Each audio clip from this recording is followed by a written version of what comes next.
Correct. এই সেটিংটা একদম সেরকমই হয়েছে যেমন পরীর ভিডিওতে ছিল। আর রোদও সেই রকম আছে সেদিন যেরকম ছিল। শুধু পরীর জায়গায় পুরবি দাঁড়িয়ে আছে। স্যার আমরা এখানে কি করব? আগামী 6 ঘন্টা পর্যন্ত পূরবীকে এইভাবেই দাঁড়িয়ে থাকতে হবে যেভাবে ভিডিওতে পরী দাঁড়িয়েছিল। আমরা এটাই দেখতে চাই যে যদি পরী সত্যি কথা বলে তাহলে 2 থেকে 4টের মধ্যে পূরবীর মুখে ঠিক সেই জায়গা থেকে রোদ্দুর পড়বে যেমন পরীর মুখে ছিল। আর স্যার যদি আমার ছায়া পরীর ছায়ার সাথে ম্যাচ না করে তো? তো দেখতে হবে। ক্যামেরা অন করো।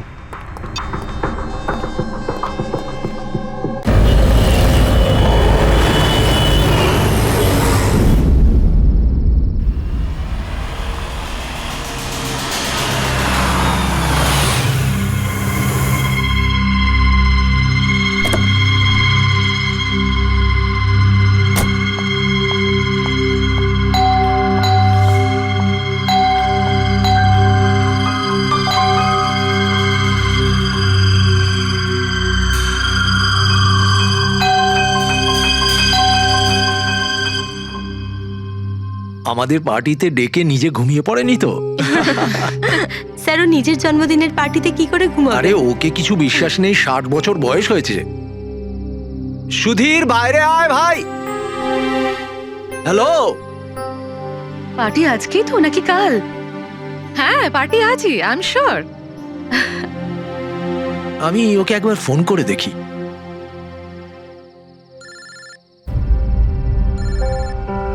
ভেতর থেকেই তো রিং শোনা যাচ্ছে, তাহলে কেউ গেট খুলছে না কেন? তাহলে ভিতর থেকে কেউ দরজা কেন খুলছে না?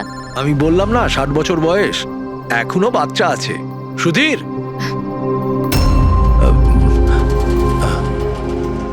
পিছনে জানলার দিকে গিয়ে দেখি। হ্যাঁ হ্যাঁ স্যার চলুন। চলুন ওদিকে।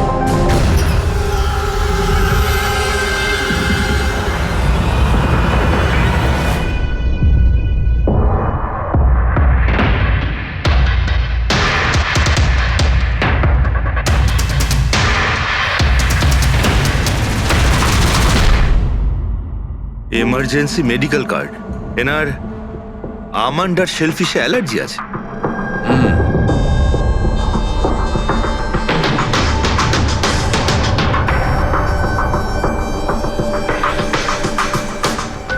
স্যার কেকটাও পুরো খাওয়া হয়নি। এই দেখুন, মনে হচ্ছে কেক কাটার কিছুক্ষণের মধ্যেই এরা সবাই মারা গিয়েছেন।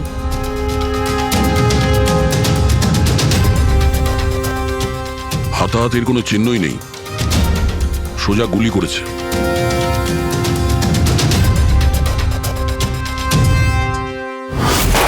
এইভাবেই গুলি চালিয়েছে।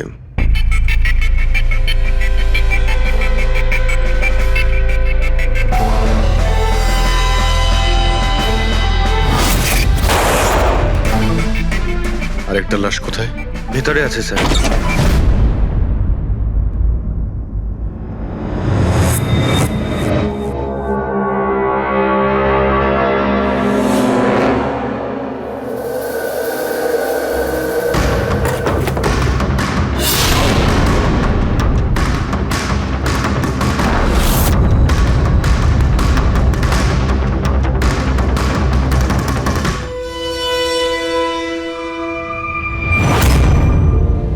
গান কেস, কিন্তু এ তো পুরো খালি।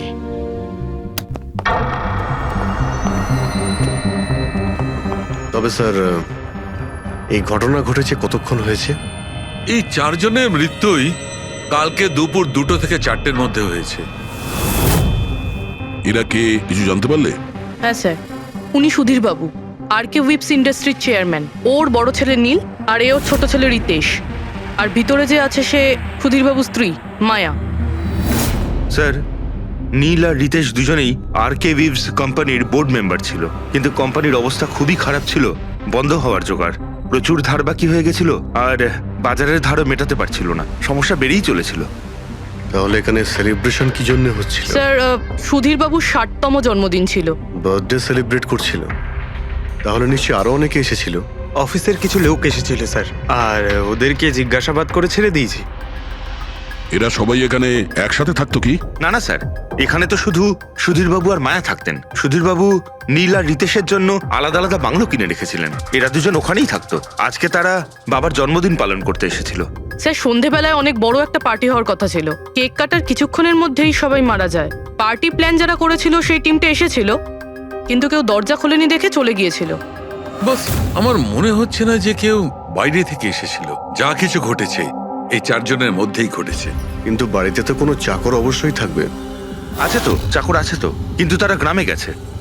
সুধীরবাবু শুধু আজকের জন্য একজন সার্ভেন্ট হায়ার করেছিলেন।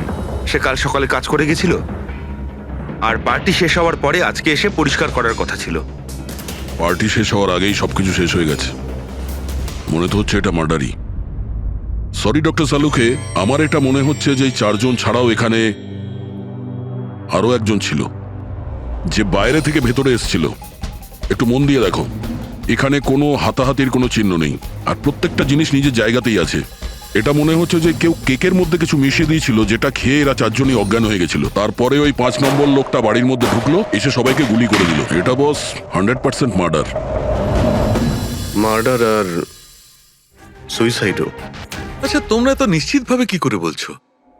স্যার এই দেখুন, বাকি 3টে লাশের কাছে স্ট্রাগলের কোনো চিহ্ন মাত্র নেই, শুধুমাত্র সুধীরবাবু ছাড়া। এনার পা ভাঁজ হয়ে রয়েছে, অনেকটা ব্লাডও বেরিয়েছে। আমার মনে হয় যখন ওনার গুলি লাগে তখন উনি বেঁচে ছিলেন। যদি উনিও কেক খেয়ে বাকিদের মতো অজ্ঞান হয়ে থাকতেন, তাহলে ওদের মতোই পড়ে থাকতেন। ইনি প্রথমে 3 জনকে গুলি করেন আর তারপর সুইসাইড করেন, এরকম মনে হচ্ছে। যদি এটাই হয়তো, তাহলে যে বন্দুক দিয়ে গুলি করা হয়েছিল সেটা কোথায়? সেটা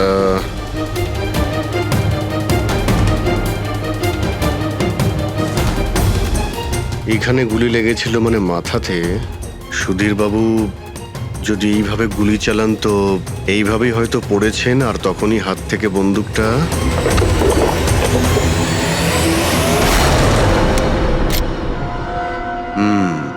এই হলো বন্দুক। স্যার এই দেখুন, রিতেশের ফোনটা পেলাম। স্যার ও কেক কাটার কিছুক্ষণ পরেই নিজের সোশ্যাল পেজে এই সেলফিটা পোস্ট করেছে। বলছিলাম না, এখানে পঞ্চম ব্যক্তি থাকতেই পারে না। কিন্তু বুঝতে পারছি না কেন, আমার এখনো সন্দেহ আছে। দেখুন, সন্দেহ করা তো আমাদের কাজ। একটা কাজ করে যতগুলো এভিডেন্স আছে, যতগুলো জিনিস আছে, সব বিউরোতে নিয়ে যাই, দেখি এসিপি স্যার কি বলেন। গোলমাল মনে হচ্ছে। বস আমি ওদের পেটের মধ্যে কেকের টুকরো পেয়েছি, ওই যে কেক ওরা খেয়েছিল। ওই কেকের মধ্যে সেনেটিভ মেশানো ছিল, নেশার ওষুধ। সেনেটিভ? 3 জন খেয়েছে আর অজ্ঞান হয়ে গেছে। 4 জনই? না, 3 জন। নীল, রিতেশ আর মায়া, ওদের 3 জনের পেটের মধ্যেই শুধু কেকের টুকরো পাওয়া গেছে। তার মানে সুধীরবাবু ওই কেকটা খাননি? না দয়া, সুধীর শুধু একজনই ছিল যে গুলি চলবার সময় অজ্ঞান হয়নি। কি? সুধীরবাবু নিজের জন্মদিনে এই কেক খাননি? হয়নি, কারণ ওই কেকের মধ্যে বাদাম মেশানো ছিল। কিন্তু স্যার ওনার বাড়ির লোকের তো নিশ্চয়ই জানা আছে যে ওনার বাদাম থেকে অ্যালার্জি ছিল। এক্স্যাক্টলি। তাহলে এই কেক আনলো কেন? অদ্ভুত ব্যাপার। সুধীরবাবুর বার্থডে ছিল আর কেক ওই 3 জনে খেয়েছিল। কেক 3 জনে খেয়েছিল, কিন্তু ওখান থেকে যে বন্দুকটা পাওয়া গেছে তাতে 4টে গুলি খরচ হয়েছে, যেগুলো এদের গায়ে লেগেছে। অদ্ভুত ব্যাপার যে ওর ওপর সুধীরের আঙুলের ছাপ আছে। আর এই বন্দুকটাও তো সুধীরবাবুর নামেই রেজিস্টার করা। তো সুধীরবাবু প্রথমে ওই 3 জনকে গুলি করে আর তারপর নিজে সুইসাইড করে, কিন্তু কেন? ঝামেলা এড়ানোর জন্য। ব্যবসা ডুবে যাচ্ছে, ধার দেনা বেড়ে যাচ্ছে, এই জন্য নিজের সঙ্গে পুরো ফ্যামিলিটাকেই মেরে ফেলে। আর কি কারণ হতে পারে? হ্যাঁ স্যার, তাই তো মনে হচ্ছে। সুধীরবাবু ইচ্ছে করেই ওই বাদামওয়ালা কেক নিয়ে এসেছিল যাতে ওনাকে না খেতে হয়, আর উনি সেনেটিভ মিশিয়ে ওই কেকটা সবাইকে খাইয়ে দেন। আর অজ্ঞান হওয়ার পরে তাদের মেরে ফেলে নিজেও আত্মহত্যা করেন। রবি, ওই রিতেশ যেটা ফটো আপলোড করেছিল না নেটে, সেটা একটু খোলো তো। কটার সময় তুলেছিল এই ফটোটা? স্যার 2:05 আর আপলোড করেছিল? স্যার 2:07। সালুকে একটা কথা বলো, কেক খাওয়ার কতক্ষণ পরে ওরা অজ্ঞান হয়েছিল? 20 থেকে 25 মিনিট। মানে 2:30 না 2:35? আমার মনে হয় ওরা সবাই ওই সময়ই মারা গিয়েছিল, 2:30 থেকে 3:45-এর মধ্যে। মানে সবকিছু ঘটেছে ওই 40 মিনিটের ভেতরেই। 1 মিনিট, ওই দেখো ওই ছায়াটা কার? ওই শ্যাডো? এই চারজন তো এখানে দাঁড়িয়ে ছিল, তাহলে ছায়া ওখানে গেল কি করে? সেটা ওখানে গিয়েই দেখতে হবে। এই শ্যাডোটা কার ছিল? 2:04 পর্দার পজিশন একদম ঠিক আছে তো? একদম স্যার। পজিশন নিয়ে নি। রেডি? 2:05 ইয়া।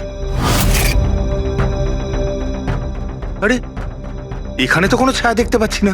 তাহলে ওখানে ছায়া কোথা থেকে এলো?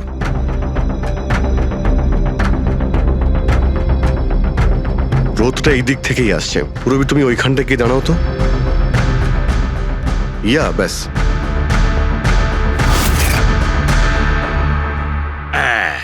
এইখানে ছায়াটা দেখা যাচ্ছে, ঠিক যেমনটা ওখানে ছিল, সেম টু সেম। আমি ঠিকই বলেছিলাম, এখানে কোনো 5 নম্বর লোক ছিল। আর সে ওখানেই দাঁড়িয়েছিল যেখানে আমি দাঁড়িয়েছিলাম। এই সেই লোকটাই হবে যে সুধীরবাবু আর তার পরিবারকে মেরেছে। আর সে আমাদের অলমোস্ট ধোকা দিয়ে দিয়েছিল যে এটা মার্ডার কাম সুইসাইড। আর ওর ছায়াই ওকে ধোকা দিয়ে দিয়েছে।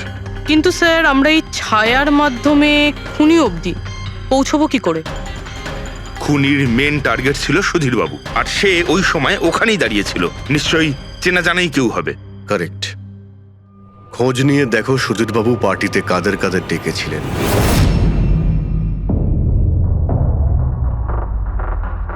স্যার আমি পড়ি। তুমি সুধীরের এক্সিকিউটিভ অ্যাসিস্ট্যান্ট? হ্যাঁ স্যার আমি Jahnavi. Marketing head. Yes sir. হ্যাঁ স্যার, আমি জগন্নাথ, আমি কোম্পানির লয়ার। আর সুধীরবাবুর পার্সোনাল লয়ারও। আগে হ্যাঁ, কিন্তু আপনারা আমার কাছে কি জানতে চাইছেন? সুধীরবাবুর কোম্পানিতে প্রায় 300 লোক কাজ করতেন, কিন্তু উনি পার্টিতে শুধু আপনাদের 3 জনকেই ডাকলেন। এরকম কিসের বিশেষ সম্পর্ক ছিল আপনাদের সঙ্গে সুধীরবাবুর? স্যার আমি আগেও বলেছি যে আমি ওনার এক্সিকিউটিভ অ্যাসিস্ট্যান্ট। তো একজন এক্সিকিউটিভ অফিসারের সঙ্গে এতটা পার্সোনাল রিলেশনশিপ? স্যার আমি ওনার শুধু কাজই না, বরং ওনার পার্সোনাল লাইফও ম্যানেজ করতাম। আই মিন পার্সোনাল আর প্রফেশনাল দুটোই। আর ওই দিনও আমি পার্টি ম্যানেজ করতে গেছিলাম, সেলিব্রেট করতে না। আর উকিলবাবু আপনি? স্যার আমি আর সুধীর হলাম ছোটবেলাকার বন্ধু। ওর বার্থডে আর আমি যাব না, এটা কি করে হতে পারে? আর আপনি? আপনাকে কেন ইনভাইট করেছিল সুধীরবাবু পার্টিতে? স্যার আমাকে সুধীর স্যার না, নীল ইনভাইট করেছিল। আমি আর নীল খুব ভালো বন্ধু ছিলাম। I see. তো আপনি ওনার পুরো শিডিউল ম্যানেজ করতেন। তো এই বার্থডে পার্টির দিন কেউ কি আসার কথা ছিল? কোনো মিটিং রেখেছিলেন আপনারা? স্যার ওই দিন ব্যাংক হলিডে ছিল, তার জন্য কোনো মিটিং বা অ্যাপয়েন্টমেন্ট ছিল না। আর ওনার বার্থডে ছিল, তাই উনি পুরো দিন ওনার ফ্যামিলির সাথেই কাটাতে চাইতেন। দুপুর 2টো থেকে 3টের মধ্যে আপনারা কোথায় ছিলেন? স্যার আমি তো আমার বাড়িতেই ছিলাম, ভ্লগ বানাচ্ছিলাম। ব্লগ? Video blog. আমার একটা ইন্টারনেট চ্যানেল আছে যেখানে আমি ভিডিও বানিয়ে আপলোড করি। স্যার আমি বাড়িতে ঘুমোচ্ছিলাম, আমার শরীরটা ঠিক ছিল না। স্যার আমি আমার ফ্যামিলির সাথে ফিল্ম দেখতে গিয়েছিলাম। আচ্ছা, কিছুদিনের মধ্যে সুধীরবাবুর ব্যবহারে কোনো পরিবর্তন দেখেছিলেন আপনারা? হ্যাঁ স্যার, আমি একটা জিনিস নোটিস করেছিলাম। স্যার আজ থেকে ঠিক 1 মাস আগে আমাদের মিটিং চলছিল।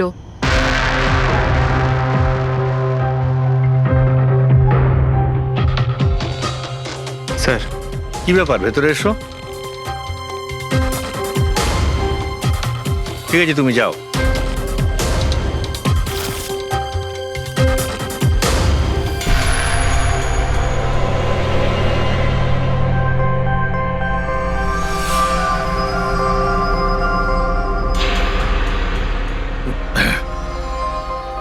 Sorry, gentlemen. Meeting is over. বাচ্চাদের পোশাক? Yes sir. আচ্ছা, আর কিছু নোটিস করেছিলেন আপনারা? কোনো অদ্ভুত কিছু? হ্যাঁ স্যার, এই 2 সপ্তাহ আগে উনি আমাকে বলেছিলেন যে উনি ওনার দলিল চেঞ্জ করতে চান। উইল বদলাতে চাইছেন কেন? জানি না স্যার, ওনার দলিলে 3 জন মানুষের নাম ছিল, একজন ওনার স্ত্রী মায়া আর 2 জন ওনার ছেলে। কিন্তু উনি চতুর্থ একজনের নাম জুড়তে চাইছিলেন, অ্যাড করতে চাইছিলেন। কি নাম ছিল ওই চতুর্থ জনের? ওনার নাম তো উনি বলেননি। আপনি কি উইলটা বদলেছিলেন? আসলে আমি পেপার সব তৈরি করে দিয়েছিলাম, ব্যাস নাম ভরে ওতে সুধীরকে সই করতে হতো। জানি না কি হলো, হঠাৎ নিজের বার্থডের কিছুদিন আগে ও আমাকে বলল যে দলিল বদলাতে চায় না, ওই পুরনো দলিলটাই থাকবে। ঠিক আছে, এই চতুর্থ ব্যক্তি আবার কোথা থেকে এলো যার নাম সুধীরবাবু নিজের উইলে ইনক্লুড করতে চেয়েছিলেন? সুধীরজির মৃত্যুর এই চতুর্থ জনের সঙ্গে কোনো কানেকশন থাকতে পারে। আমার তো এটাই কিছুতে মাথায় ঢুকছে না। বাচ্চাদের পোশাক কেউ কাউকে কেন পাঠাতে যাবে? বাচ্চাদের জামা কাপড় পাঠানো হয়েছিল, তাহলে ওই এনভেলপটা কোথায় গেল? সুধীরবাবুর রুমটা তো আমরা ভালো করে চেক করেছি, ওখানে তো কিছুই পাইনি আমরা। বাড়িতে নয় তো অফিসে?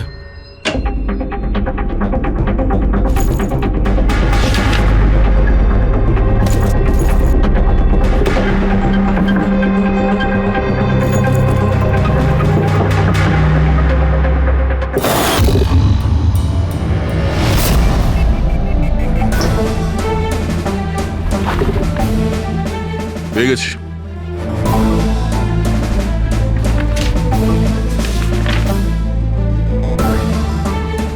আরে, এতে তো দেখছি কোনো পোস্টাল স্ট্যাম্প বা যে পাঠিয়েছে তার নামই নেই। তাহলে পার্সেল এখানে পৌঁছলো কি করে? মনে হচ্ছে এই এনভেলপটা সোজা কেউ কোম্পানির পোস্ট বক্সে ঢেলে দিয়েছিল।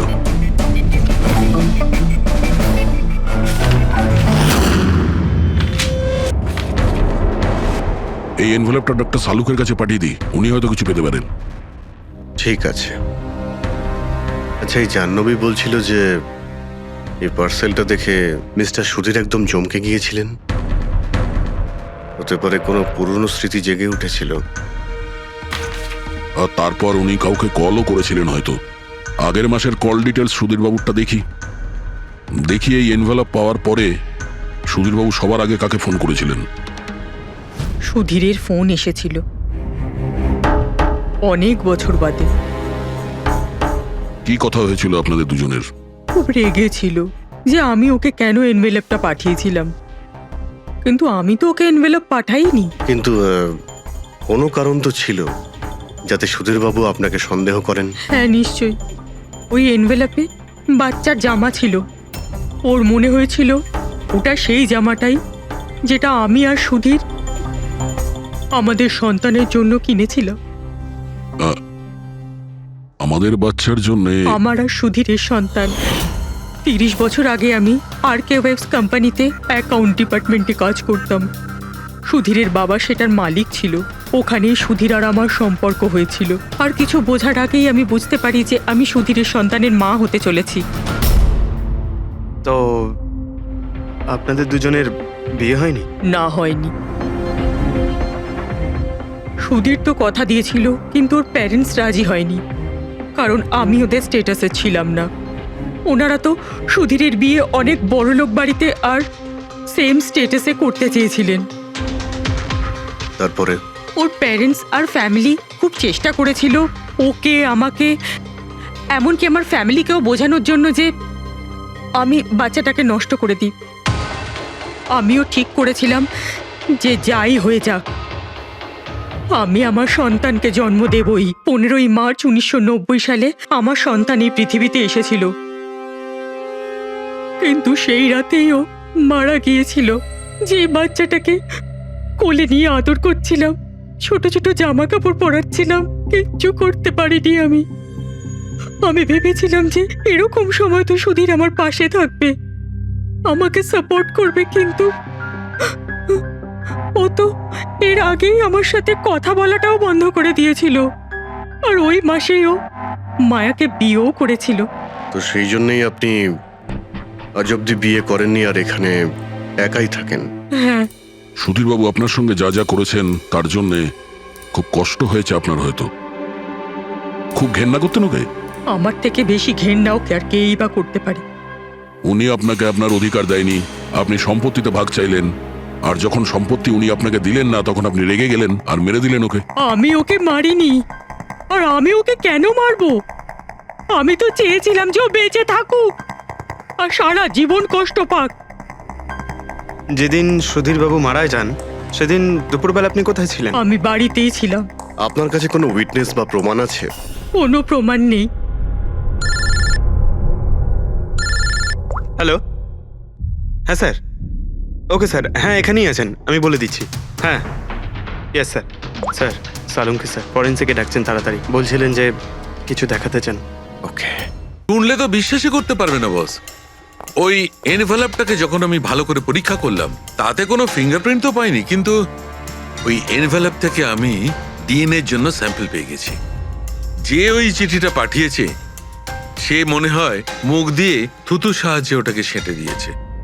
আর এইভাবে ওই এনভেলপ থেকে আমি স্যালাইভা স্যাম্পল পেয়ে গেছি, যার থেকে ডিএনএ টেস্ট করতে পারবো। কিন্তু ডক্টর, ডিএনএ টেস্টিং এতে তো 4 থেকে 6 সপ্তাহ লাগবে। হ্যাঁ, আর আমি 5 দিনের জন্য যাচ্ছি দিল্লি এক কনফারেন্সে। কিন্তু তার আগে আমি কিছু প্রাইমারি টেস্ট করিয়ে নিয়েছি। তো স্যার আপনি এই টেস্ট থেকে কি পেলেন? এই টেস্ট থেকে আমি জানতে পেরেছি যে এইটা যার ডিএনএ হোক না কেন তার ডিএনএ সুধীর বাবুর ডিএনএ এর সঙ্গে ম্যাচ করছে। কি? তার মানে এই যে তার মানে হচ্ছে এইটা যে এই চিঠিটা পাঠিয়েছে সেটা সুধীর বাবুর কোনো রক্তের সম্পর্কের লোক। তার মানে সুধীরেরই নিজের কেউ সুধীরকে ব্ল্যাকমেল করছে, কিন্তু কে কে হতে পারে? স্যার, অদিতির পেটে যে বাচ্চাটা ছিল সেটা তো মরা অবস্থায় জন্মেছিল। হ্যাঁ, আর রইল বাকি সুধীর বাবুর 2 ছেলে নীল আর রিতেশ। ওরা দুজন আবার সুধীর বাবু আর অদিতির গোপন রহস্যটা জেনে ফেলেনি তো? হতে পারে তার জন্যই ব্ল্যাকমেল করছিলেন, বাচ্চাগুলোর পোশাক পাঠিয়ে। আচ্ছা স্যার, ওই যে বাচ্চাদের পোশাক পেয়েছিলাম ওগুলো কি সত্যি পুরনো নাকি ময়লা টয়লা করে পুরনো দেখানোর চেষ্টা করা হয়েছে? আমি ওগুলোকে স্পেশালাইজড ল্যাবে পাঠিয়ে দিয়েছি চেক করার জন্য, তাড়াতাড়ি জানা যাবে। আচ্ছা, পুরবি সুধীর বাবুর ছেলের ব্যাপারে কি জানতে পেরেছো? কি করতো? স্যার, 1 বছর আগে সুধীর বাবু নিজের কোম্পানিতে নিজের ছেলেদেরকেই বোর্ড মেম্বার বানিয়েছিলেন, আর তারপর থেকেই কোম্পানি লসে যেতে শুরু করলো। ওরা কোম্পানির টাকা নিয়ে নিজেরাই নয়-ছয় করতো, দামি দামি গাড়ি, প্রচুর শখ মেটাতো, সবকিছু করতো, শুধু কাজ বাদ দিয়ে। কিন্তু স্যার সুধীরবাবু তার ছেলেদের খুব ভালোবাসতেন, দুজনের জন্য আলাদা আলাদা বাংলো। আচ্ছা, এটা নয় তো যে ওদের দুজনের মধ্যেই কেউ ওই এনভেলপটা লেটার বক্সে ফেলেছিল? কিন্তু একটা কথা কিছুতেই মাথায় ঢুকছে না, এই ব্ল্যাকমেলিং কেন? আরে ভাই, টাকার জন্য। কোম্পানি ডুবে যাচ্ছিল। কারেক্ট। কোম্পানি কাঙাল হওয়ার আগে যা কিছু গুছিয়ে নিতে পারে গুছিয়ে নাও। যদি সুধীর বাবুর 2 ছেলে তাদের বাবাকে টাকার জন্য ব্ল্যাকমেল করে থাকে, তাহলে নিশ্চয়ই ওনার ব্যাংকের অ্যাকাউন্টে নিশ্চয়ই টাকা এসে থাকবে, খুব বড় রকমের ফিগার। একটা কাজ করো, এই দুজনের পার্সোনাল অ্যাকাউন্ট, কোম্পানি অ্যাকাউন্ট সব চেক করো, দেখো কোনো বড় অ্যামাউন্ট এসেছিল কিনা। স্যার, স্যার কিছু পেয়েছি স্যার। আরকে ভিপস ইন্ডাস্ট্রি থেকে কোটি টাকা ট্রান্সফার হয়েছে স্যার। কার অ্যাকাউন্টে ট্রান্সফার হয়েছে? 1 মিনিট দেখছি। এগুলো রিতেশ আর নীলের অ্যাকাউন্টই হবে? না স্যার, প্রাইভেট অ্যাকাউন্ট, রেচেলের নামে। কোন টাকা? আপনারা কি নিয়ে কথা বলছেন? আমি কিচ্ছু জানি না। কোন টাকা? সেই টাকাটা যেটা আরকে ভিপসের অ্যাকাউন্ট থেকে তোমার অ্যাকাউন্টে ট্রান্সফার হয়েছে। এবার কিছু মনে পড়েছে? ওটা তো আমার স্যালারি, আমি ওখানে কাজ করতাম। স্যালারি? 11 কোটি স্যালারি? হ্যাঁ, তাও আবার 2 সপ্তাহের। ওই হিসাবে তো তোমার মান্থলি স্যালারি 22 কোটি টাকা হবে। কি কাজ কি করো তুমি? ব্ল্যাকমেলিং এর কাজ। তুমি আর রিতেশ দুজন মিলে সুধীর বাবুকে ব্ল্যাকমেল করছিলে। দেখো রিচেল, আমরা খুব ভালো করে জানি যে তুমি আরকে কোম্পানিতে একদিনের জন্যও কাজ করনি। এবার পরিষ্কার করে সত্যিটা বলবে নাকি? রিতেশ কিন্তু আর নেই, তাই যত শাস্তি সব তোমাকেই কিন্তু পেতে হবে। ব্ল্যাকমেলিং আর এক্সটর্শনের শাস্তি জানো তুমি? আমি কাউকে ব্ল্যাকমেল করিনি। তাহলে সুধীর বাবু কি তোমাকে 11 কোটি টাকা এমনিই দান করে দিলেন? সুধীর আঙ্কেল তো ওই টাকা ট্রান্সফারই করেননি। তাহলে কে করেছিল? আমার বয়ফ্রেন্ড রিতেশ। ও আমাকে বলেছিল যে ওর কোম্পানির টাকা ও কিছুদিনের জন্য অন্য কোথাও রাখতে চায়। অন্য কোথাও?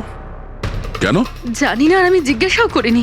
তুমি রিতেশকে জিজ্ঞাসা করনি, আর যখন রিতেশ মারা গেল তখন পুলিশকেও বলনি। আমি ভেবেছিলাম যে রিতেশ তো আর বেঁচে নেই, তাই তাই টাকাগুলো আমি রেখে দিই, কেউ কি করে জানতে পারবে।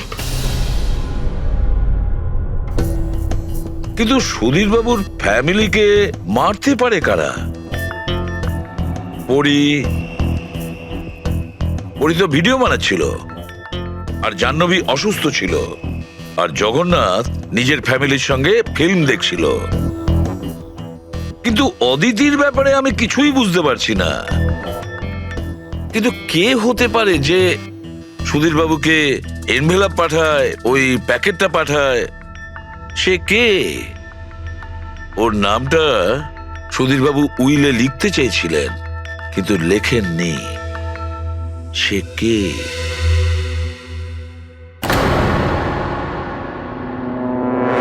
প্রেমের দ্বিতীয় কেকটা কোথা থেকে আসলো? হ্যাঁ স্যার, এখানে দুটো কেক। সেটাই তো, যখন বার্থডে ছিল সুধীরবাবু তার নিজের ফ্যামিলির সঙ্গে, ছোট কেকটা কেন কাটতে যাবে যেখানে এত বড় কেকটা রয়েছে এর সামনে? স্যার, যাতে ও রাতে পার্টিতে বড় কেক খেতে পারে। আরে ভাই, সুধীর বাবু কি 18 বছরের বাচ্চা ছিল নাকি যে নিজের বার্থডেতে দুটো কেকের অর্ডার দেবে? স্যার, হতে পারে এই কেকটা ওনাকে কেউ গিফট করেছে, এই কিন্তু বাদামওয়ালা সেটা কেক। তো বক্সে নিয়ে আসবে, আর তার উপরে কেক শপের নামটাও লেখা থাকবে। না স্যার, ওখানে তো আমরা কোনো বক্স পাইনি। ছিল না? হতে পারে কেউ এই কেকটা বাড়িতে বানিয়েছে। সেই জন্যই আমরা ওখানে বক্স পাইনি। কিন্তু এই আমন্ড দেওয়া কেক পাঠালোটাকে? স্যার, হ্যাঁ, স্যার আমি জাহ্নবীর সোশ্যাল প্রোফাইল চেক করছিলাম। স্যার, এখানে ওর অনেক অনেক ছবি আছে যেখানে ও কেক আর পেস্ট্রি বেক করছিল। বেকিং ও খুব পছন্দ করে। হ্যাঁ, আমি বেকিং পছন্দ করি, তাতে কি? তো কিছু না, তুমি বাদামওয়ালা কেক বানিয়েছিলে না সুধীর বাবুর জন্য? আমি যখন জানি যে ওনার বাদামে অ্যালার্জি, তাহলে আমি ওনার জন্য বাদাম কেক কেন বানাবো? কারণ তুমি চাইছিলে যে উনি কেকটা না খান, যদি খেতে অজ্ঞান হয়ে যেত না। আর তুমি চাইতে যখন তুমি ওকে মারবে তখন যেন ওর জ্ঞান থাকে, কষ্ট পায় তোমার সামনে, প্রাণ ভিক্ষা করে, তাই না? আরে আমি সুধীর আঙ্কেলকে কেন মারবো? তুমি কেকের মধ্যে সেনেটিভ মেশাওনি রিতেশ, নীল আর মায়াকে মারার জন্য? আপনারা এইসব কি বলছেন বলুন তো? ব্যাস ব্যাস, অনেক হয়েছে। তুমি বলেছিলে না যে ওই দিন তুমি অসুস্থ ছিলে আর বাড়িতেই ছিলে? কোথাও তুমি যাওনি। তুমি পার্টিতে কিভাবে গিয়েছিলে কিনা পার্টিতে? আমি সত্যি 2-3টে পর্যন্ত ঘুমিয়েছিলাম। তারপর ঘুম থেকে ওঠার পর আমার মনে হলো যে আমি একটু বেটার ফিল করছি, আর তাই আমি পার্টিতে চলে যাই। এতে আমার কি অন্যায়? তুমি যদি রাত 2টা থেকে 3টে অবধি সত্যিই ঘুমিয়েছিলে, তাহলে 2:30টার সময় যখন সুধীর বাবু মারা যান, তখন তোমার মোবাইল ওনার ঘরের সামনে গেল কি করে? দেখো জাহ্নবী, মিথ্যে বলে কোনো লাভ নেই। আমরা তোমার মোবাইলের রেকর্ড চেক করে দেখেছি। যে সময় সুধীর বাবু মারা যান সেই সময় তোমার ফোনের লোকেশন ওনার বাড়ির কাছেই ছিল। এবার সত্যি বলবে নাকি আরো টাইম ওয়েস্ট করতে চাও? আমি আর নীল একে অপরকে ভালোবাসতাম। আমরা ভেবেছিলাম যে নীলের বাবার বার্থডে, আমাদের কাছে একটা ভালো সুযোগ ছিল ওনাকে আমাদের ব্যাপারটা বলার, আর সেই জন্যই আমি ওখানে যাই। ওখানে গিয়ে নীলকে অনেকবার কল করি, প্রায় 1 ঘন্টা ওখানে ছিলাম আমি, কিন্তু নীলের কোনো কল আসেনি। আমি ভেবেছিলাম নীল হয়তো সময় পাচ্ছে না আমাকে কল করার। মিথ্যে কথা। তোমার মনে হয়েছিল নীল তোমাকে ঠকাচ্ছে, সেই কারণে তুমি ওকে আর ওর পুরো ফ্যামিলিকে মেরে দিয়েছো। এই আপনারা কি বলছেন বলুন তো? আমি বেকিং করতে ভালোবাসি, তার মানে তো এটা নয় যে খুনটা আমি করেছি। ইন্টারনেটে রেসিপি দেখে তো যে কেউ কেক বানিয়ে ফেলতে পারে। কেক বানানো কি এমন কঠিন কাজ? আর রিতেশের গার্লফ্রেন্ড রেচেল, ও তো বেকিং করে। আপনারা ওকে কি কেন কিছু জিজ্ঞেস করছেন না? সবাইকে জিজ্ঞেস করবো আমরা। ডাকো সবাইকে। ভীষণ ইন্টারেস্টিং কেস এটা।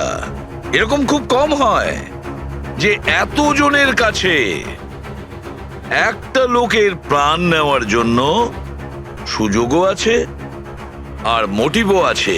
আপনারা আবার? আরে স্যার, আমি কেন মারবো ওনাকে? আপনি নীলকে বিয়ে করতে চেয়েছিলেন, ওর ফ্যামিলির লোকেরা রাজি হয়নি।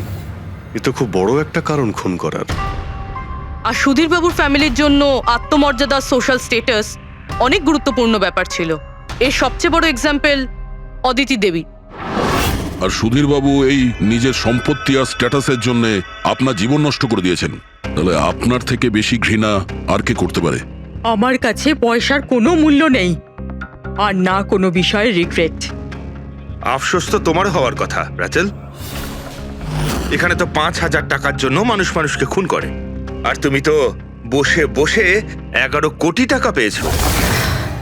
আর আপনি? আপনার হাতে তো সুধীর বাবু তার লাইফের রিমোট কন্ট্রোল দিয়ে দিয়েছিল। আপনি সবই জানতেন ওনার ব্যাপারে। এটাও জানতেন যে উনি ওনার গানটা কোথায় রাখেন। দেখুন, আপনাদের যা ইচ্ছে বলতে পারেন।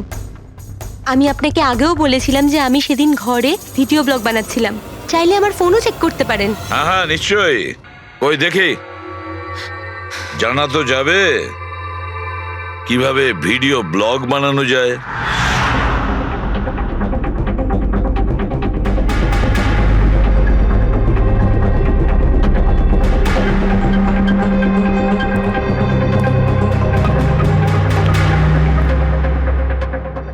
স্যার, এখন আপনি বিশ্বাস করেছেন তো যে সেদিন আমি নিজের ঘরে DIY ভিডিও বানাচ্ছিলাম? DIY তার মানে? Do it yourself. স্যার, আমি প্রত্যেকদিন নিজের ইন্টারনেট চ্যানেলে মানুষদের দৈনন্দিন কাজের ইজি পদ্ধতি দেখাই। Do it yourself.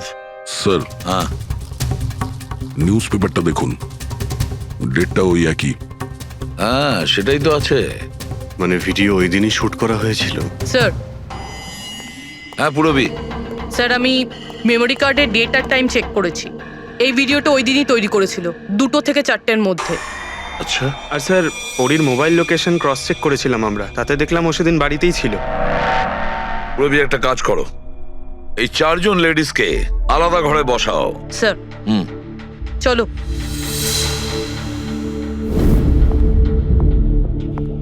স্যার, কি ভাবছেন আপনি? সমস্ত প্রমাণ তো ওর পক্ষেই দেখছি। এই কেসটা তো আমি অন্ধকারে ডুবে যেতে দেখছি।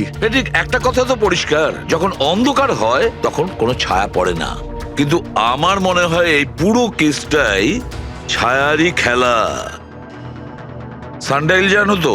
সানডাইল এই জিনিসটা আসলে সূর্যের আলো কোন দিকে যায় সেই অনুযায়ী টাইমটা দেখায়। হ্যাঁ, সানডাইল এমন একটা জিনিস যেটা থেকে আমরা আকাশের সূর্যের পজিশনটা বুঝতে পারি, যেটা থেকে আমরা সময়টা আন্দাজ করতে পারি।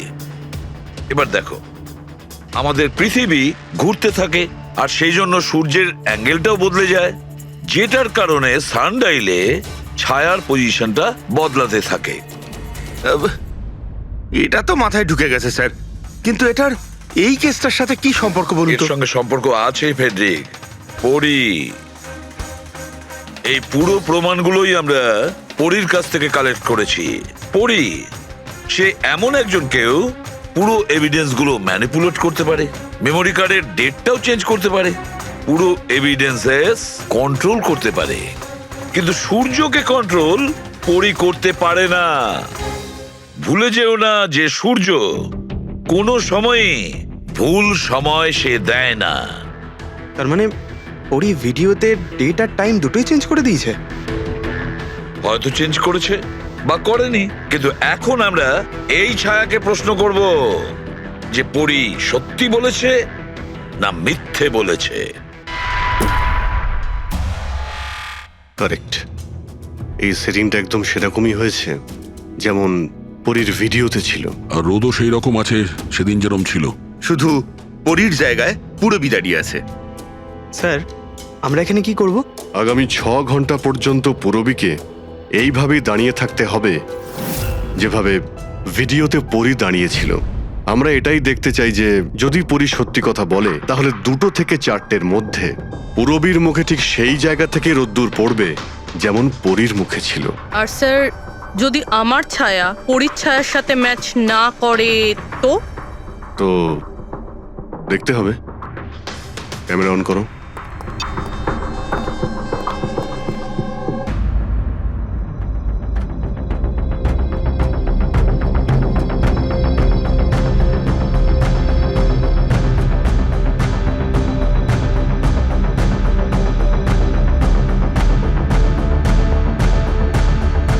চলো, গুড।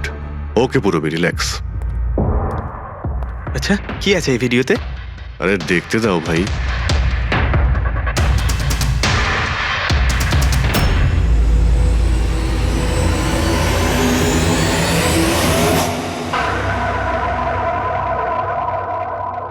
তো সকাল 11টা থেকে 1টার মধ্যে তুমি ওই ভিডিওটা রেকর্ড করেছিলে। আর তুমি খুব চালাকির সাথে ভিডিও ডেট আর টাইম চেঞ্জ করে দিয়েছো। মেমোরি কার্ডের ডেট আর টাইম বদলে দিয়েছিলে, নিজের মোবাইল ফোনটা বাড়িতে রেখে দিয়েছিলে যাতে আমরা ওখানকার লোকেশন পাই। তুমি কি মনে করেছিলে এসব করার ফলে আমরা বোকা হয়ে যাব? হ্যাঁ, না তুমি আমাদেরকে বোকা বানাতে পারলে, না আকাশে ওঠা সূর্যকে।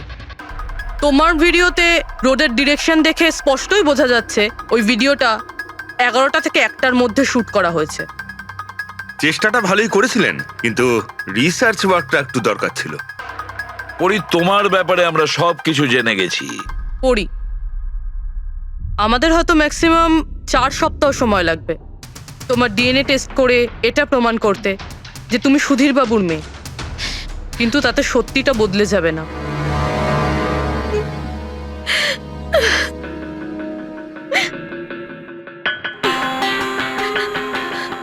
আমি ওনাকে মারতে চাইতাম না, একদমই মারতে চাইতাম না ওনাকে।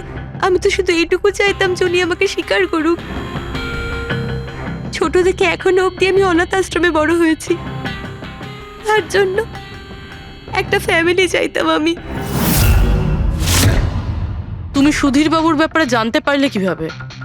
ওই আমার ছোটবেলার জামা কাপড়ের জন্য। ওই জামা কাপড়ে হসপিটালের কার্ড ছিল, উনি ওটা বের করতে ভুলে গেছিলেন। ওই কার্ডে বাবার নাম্বারও ছিল। তারপর আমি বাবাকে অনেক খুঁজলাম, তখন শেষ পর্যন্ত ওনার কোম্পানির কথা জানতে পারলাম। কিন্তু তুমি ওনার কোম্পানি কেন জয়েন করলে? তুমি চাইলে সুধীরবাবুকে অন্য জায়গাতেও কথাটা বলতে পারতে যে তুমি ওনার মেয়ে। কিন্তু আগে আমি ওনার সাথে দেখা করতে চাইতাম, চিনতে চাইতাম ওনাকে। তারপর আস্তে আস্তে জানতে পারলাম যে উনি খারাপ মানুষ নন, মনের দিক থেকে খুবই বড়। তখন আমি ভাবলাম যে হয়তো ওই সময় ওনার অবস্থা খুব খারাপ ছিল, তাই অনাথ আশ্রমে দিয়েছিল আমাকে। কিন্তু এখন তো ওনার খুব ভালো অবস্থা, এখন তো উনি আমায় আপন করতে পারতেন। তাহলে ওনার সঙ্গে দেখা হতে না হতে প্রপার্টিতে ভাগ কেন চাইলে? কারণ আমি জানতে চাইতাম যে ওনার কাছে ইম্পর্টেন্ট কি, টাকা না আমি। তার জন্যই সুধীর বাবু ওনার উইল চেঞ্জ করতে চাইছিলেন। হ্যাঁ, আর এটা শুনে আমি খুব খুশি হয়ে গেছিলাম। কিন্তু সুধীর বাবু তার সিদ্ধান্ত বদলে ফেলেছিলেন, যেটা তুমি সহ্য করতে পারোনি। স্যার, ও সব ওনার ওয়াইফ আর ওনার মেয়ের জন্য হয়েছিল। ওরা এটা সহ্যই করতে পারছিল না যে বাবা আমার নাম উইলে অ্যাড করছিল। অর্থাৎ আরও একবার সুধীরবাবু আপনাকে মেনে নিতে অস্বীকার করলেন। হ্যাঁ, আর এইবারও ঠিক ফ্যামিলির জন্যই। উনি একদম বদলাননি, উনি একদম ঠিক আগের মতোই ছিলেন। সেলফিশ, সুবিধাবাদী, দায়িত্বজ্ঞানহীন। সহজভাবে নিজের ভাগটা পাননি বলে ওনাকে ব্ল্যাকমেল করতে শুরু করে দিলেন। না, আমি যখন ওনাকে প্রথম এনভেলপ পাঠিয়েছিলাম তখন আমার এরকম উদ্দেশ্য ছিল না। আর না আমি এতটাই বোকা যে এনভেলপ নিজের মুখ দিয়ে সিল করব। আমি তো এটাই ভাবতাম যে অ্যাটলিস্ট উনি আমাকে নিজের ফ্যামিলিতে ইনক্লুড করুক, আমার নিজেরও একটা ফ্যামিলি হোক। আর তার জন্যই আমি বাবার জন্মদিনের দিন নেশাযুক্ত ওষুধ দিয়ে বাদামের কেক নিয়ে ওনার বাড়িতে গেছিলাম। Happy birthday to you.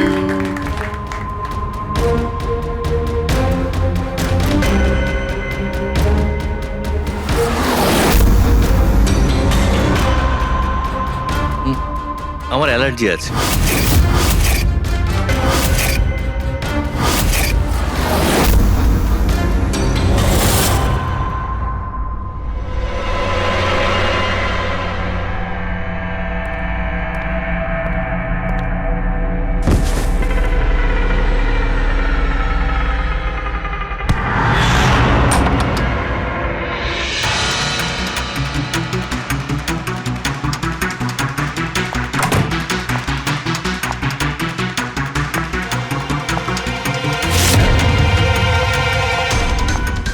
বাবা,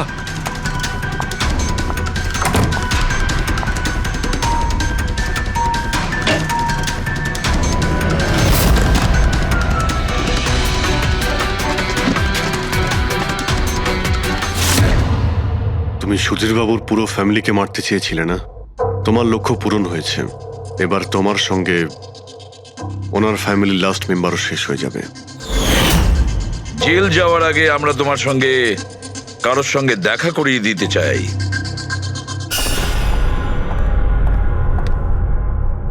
ইনি অদিতি দেবী, তোমার মা।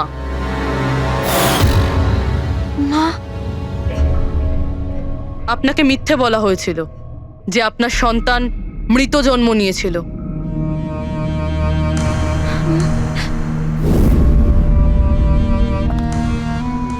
মা,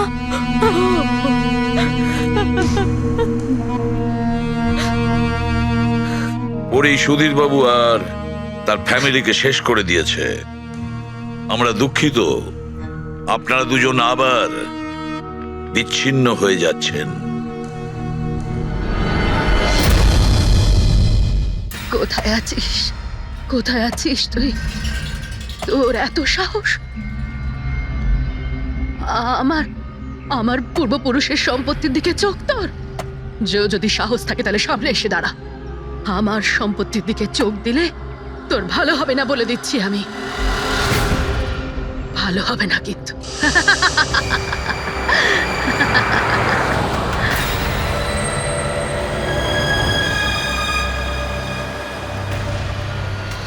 আর এখানে তো কাউকেই দেখতে পাচ্ছি না, কাকে জিজ্ঞেস করব? এত ঘন একটা জঙ্গল, কোনো সাইনবোর্ডও দেখতে পাচ্ছি না আমি এখানে।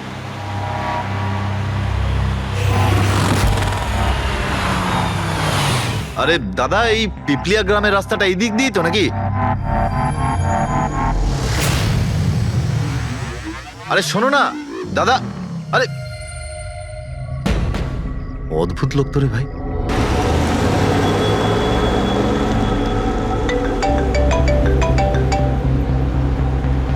Hi baby. হাই, পৌঁছে গেছো? হ্যাঁ, আর কিছুক্ষণেই পৌঁছে যাব। ডোন্ট টেল মি, তুমি এখনো পৌঁছোনি? এত দেরি কেন হলো? আসলে এই জায়গাটা শহর থেকে অনেকটাই দূরে, আর এখানে বেশি লোকজনও দেখতে পাচ্ছি না আমি। Alright, tell me, are you missing me? Of course, এটা আবার জিজ্ঞেস করছো তুমি আমাকে? আচ্ছা, তুমি এক কাজ করো, যা যা ফর্মালিটি আছে তাড়াতাড়ি শেষ করো, নিজের এই কাগজপত্র আর কাজকর্ম সব, আর তারপর হয়তো নেক্সট রাইড থেকে আমিও তোমার সাথে থাকতে পারি। What's it? Great, that's good news.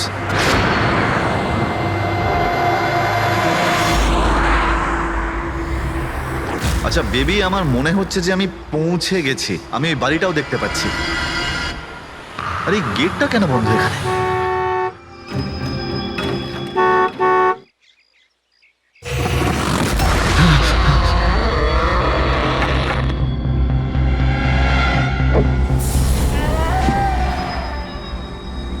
রায় রঞ্জিতের বাড়িতে যাচ্ছ? হ্যাঁ। যেও না, যেও না, তোমার জীবনের সব থেকে বড় ভুল হয়ে যাবে সেটা। যেও না, যেও না। কিন্তু আপনি কে? আমি তোমার মৃত্যু, তোমার মৃত্যু।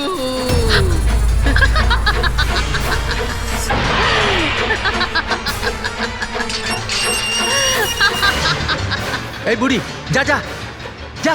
যাস না, যাস না, নাহলে তুইও মরবি। আরে, তুইও মরবি, তুইও মরবি। যা, যা। যাস না, তুইও মরবি। নমস্কার সাহেব, আপনি রাজ সাহেব?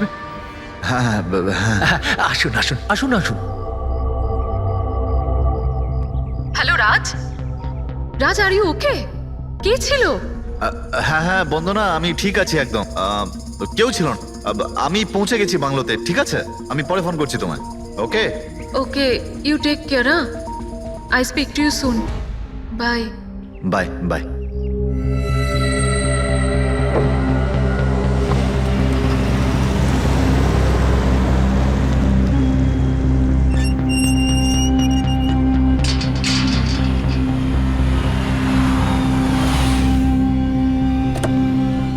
আসুন সাহেব।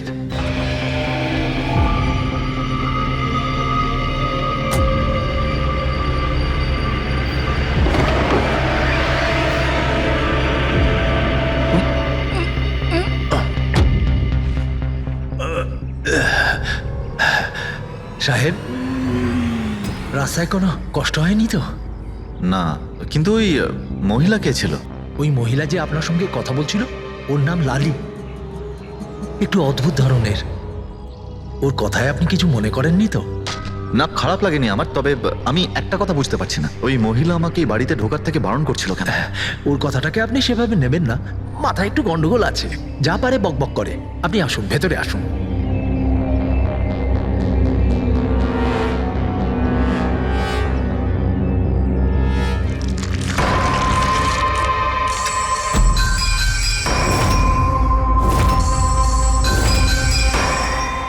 এই লোকটার সঙ্গে তো আমার মাঝ রাস্তায় দেখা হয়েছিল। হ্যাঁ, ওর নাম হচ্ছে কমল, এখানকার মালি। আমরা ভাবলাম আপনি এখানে থাকতে এসেছেন, তো ওই যে বাগানে যে সব রঙিন ফুল আছে সেগুলো যদি ফোটানো যায়। আচ্ছা, আসুন সাহেব।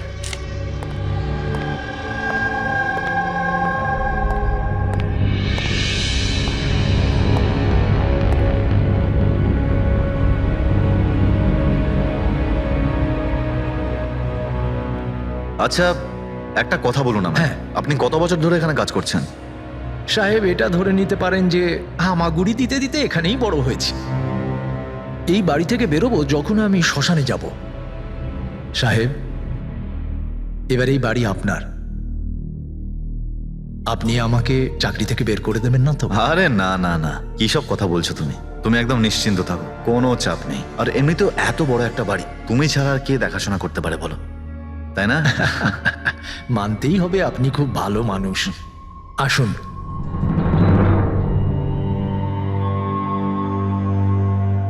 সাহেব, এই হলো আপনার রুম। ওয়াশরুম ওদিকে। আপনি ফ্রেশ হয়ে যান, ততক্ষণ আপনার খাবার ব্যবস্থা করছি। ঠিক আছে। ঠিক আছে সাহেব।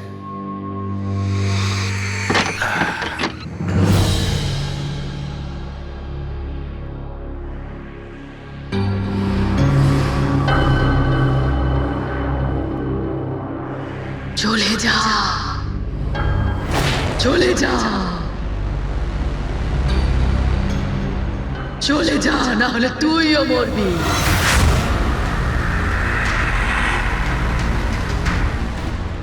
কে?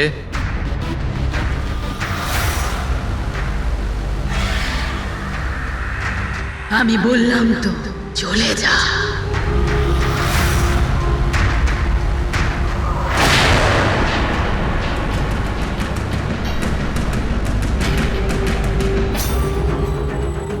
কে ওখানে?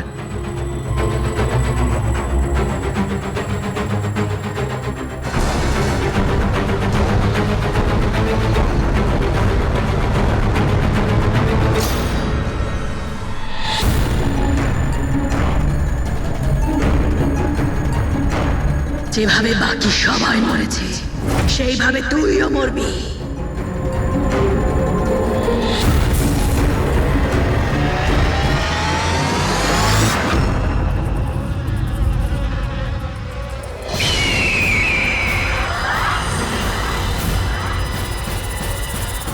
কে এখানে?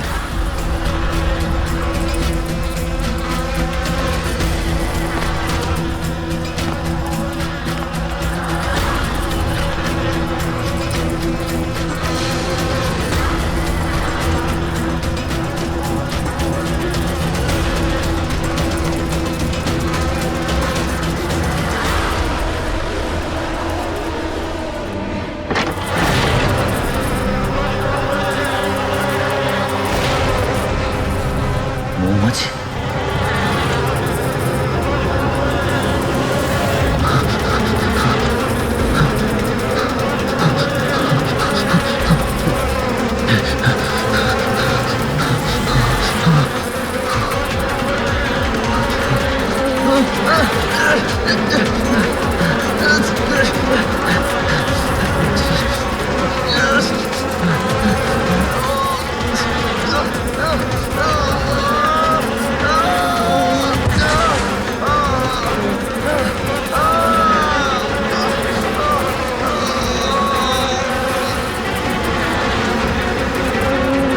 সাহেব,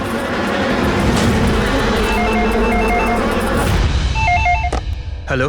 hello, can I speak to SB Pratiman please? হ্যাঁ, একটু শান্ত হন। আপনি কে বলছেন? আমি কে বলছি, আমি কেন ফোন করছি এইসব আমি এখন কিচ্ছু বলবো না। Can you just make me speak to him right now?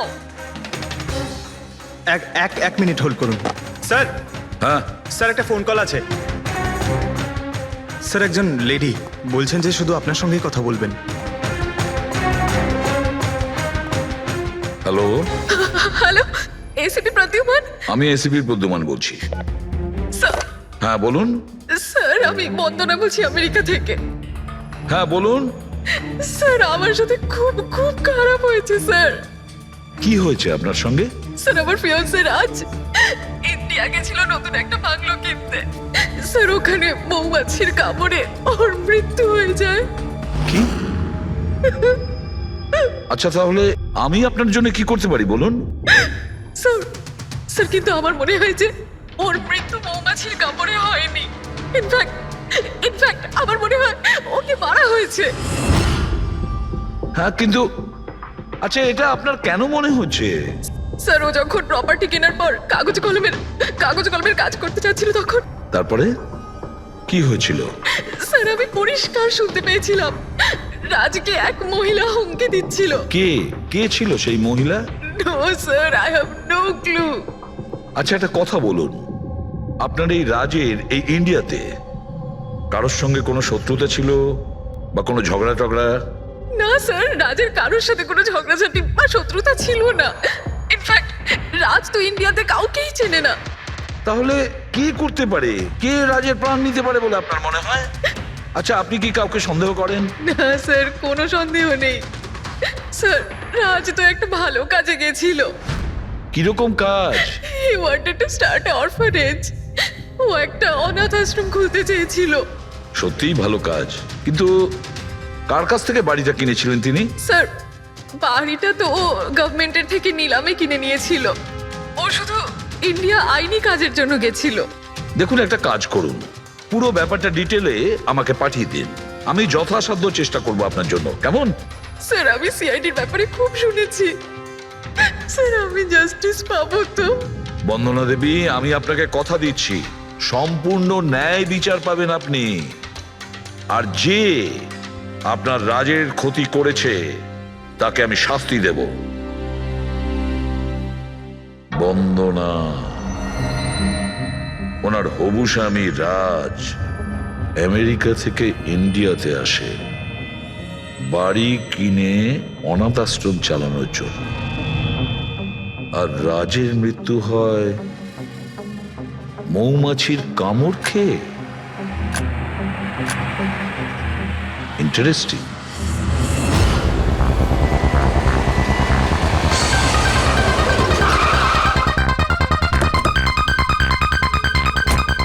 Sir এটা সেই বাংলো যেটা রাজ সরকারের থেকে নিলামে কিনেছিল।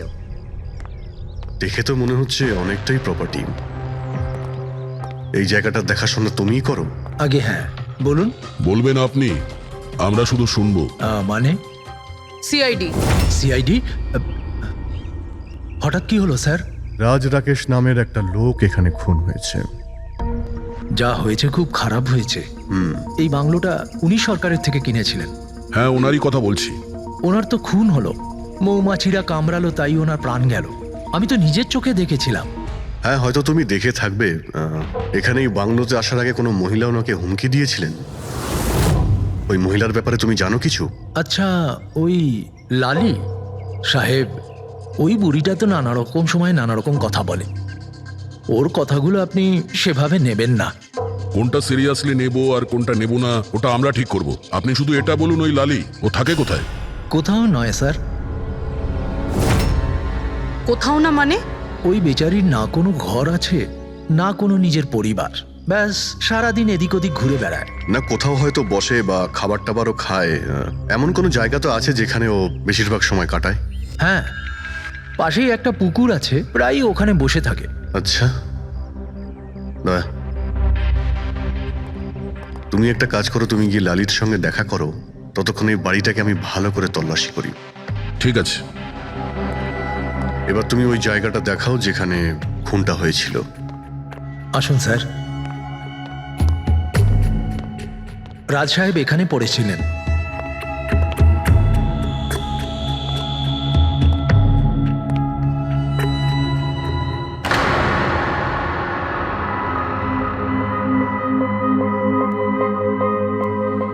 প্রথমে মৌমাছিরা রাজ সাহেবকে মেরে ফেলে, আর তারপর ওরাও মরে যায়। এই মৌমাছিটাকে এখানে প্রায় আক্রমণ করে? না স্যার, এর আগে তো আমি একটাও মৌমাছি এখানে দেখিনি। জানি না রাজ সাহেবকে কামড়াতে কোথা থেকে এত মৌমাছি চলে এলো। রায় রঞ্জিতের বাড়ি থেকে আসছিস তোরা, তাই না? রায় রঞ্জিতের বাড়ি থেকে আসছিস তোরা, তাই না?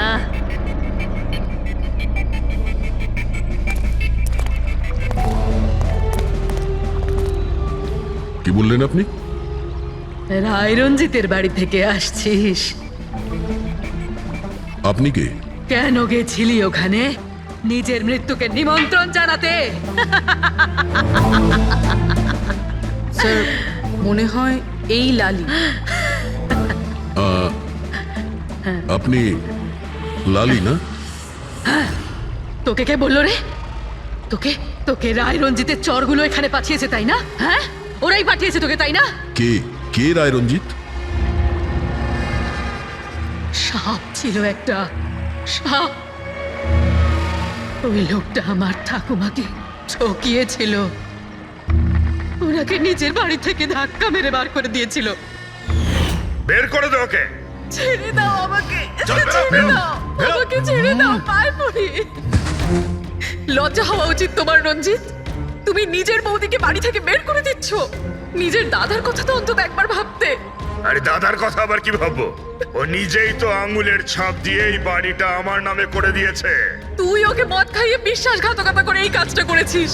এখন কিভাবে হয়েছে, কেন হয়েছে, এসব নিয়ে আলোচনা করে কি লাভ? শুধু ঠান্ডা মাথায় একটা জিনিস বুঝে নাও, এই বাড়িটা এখন আমার, আর তুই পথে বসেছিস। দে বের করে দেখে। চল চল বলছি। তোর ভাগে না শুধু একটা বাড়ি আসেনি, একটা বাংলো এসেছে। এমন একটা বাংলো যার প্রত্যেকটা কোণায় আমার অভিশাপ লেগে থাকবে। আমি তোকে অভিশাপ দিচ্ছি, শুধু তুই না, এই বাড়ির যেই মালিক হবে সে আর বেঁচে থাকবে না। মৃত্যুর খেলা হবে এখানে, মৃত্যুর খেলা। এতদিনে কতজন মরেছে? সেই সব লোক মরে গেছে যারা ওই বাড়িটা কিনতে চেয়েছে। তোরা কিন্তু এই বাড়িটা কিনতে চাস না, হ্যাঁ? তোদেরকে ভালো মানুষ মনে হচ্ছে, না হলে তোমার বউ বিধবা হয়ে যাবে।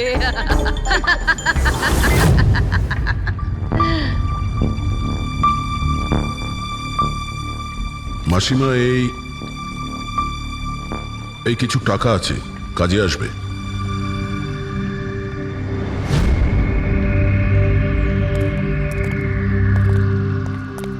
স্যার, মনে হয় না রাজের মৃত্যুতে এর কোনো হাত আছে। এ তো নিজেই বেচারি ভুল বিশ্বাস নিয়ে কষ্টের মধ্যে আছে। হতে পারে রাজের মৃত্যু কোনো মার্ডারই নয়, হয়তো কোনো দুর্ঘটনা।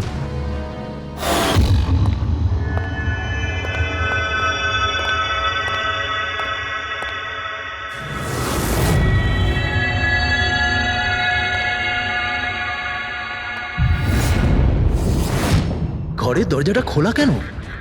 এটা তো বন্ধ ছিল। তুমি দাঁড়াও 1 মিনিট। হয়তো রাজি খুলেছিল।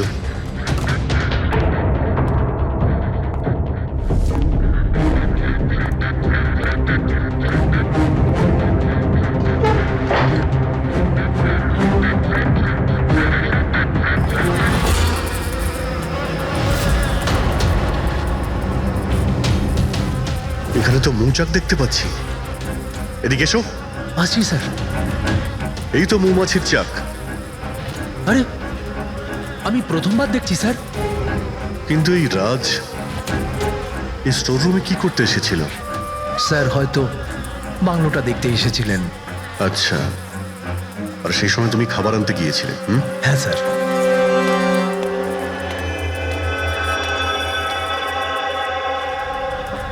আচ্ছা, ওকে।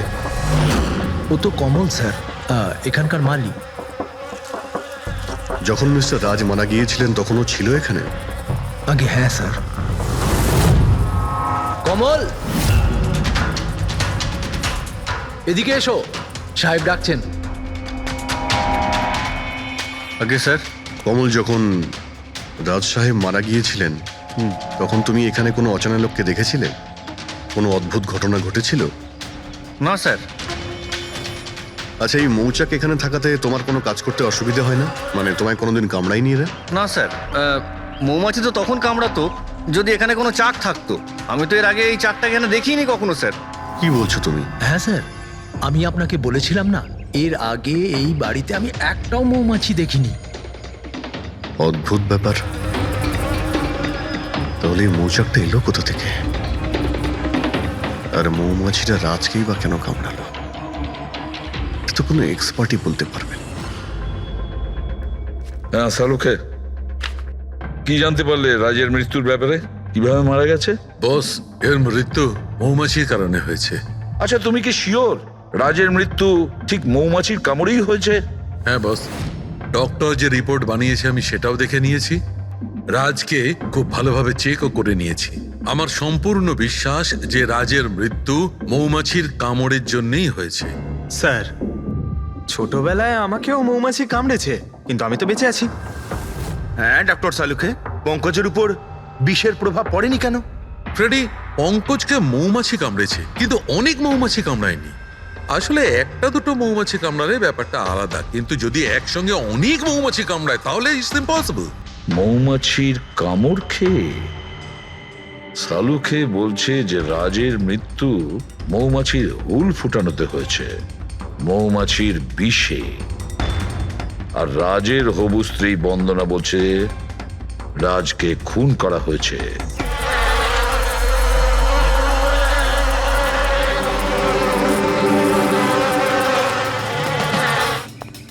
100% এই মৌচাকটাকে বাইরে থেকে নিয়ে সেখানে লাগানো হয়েছে।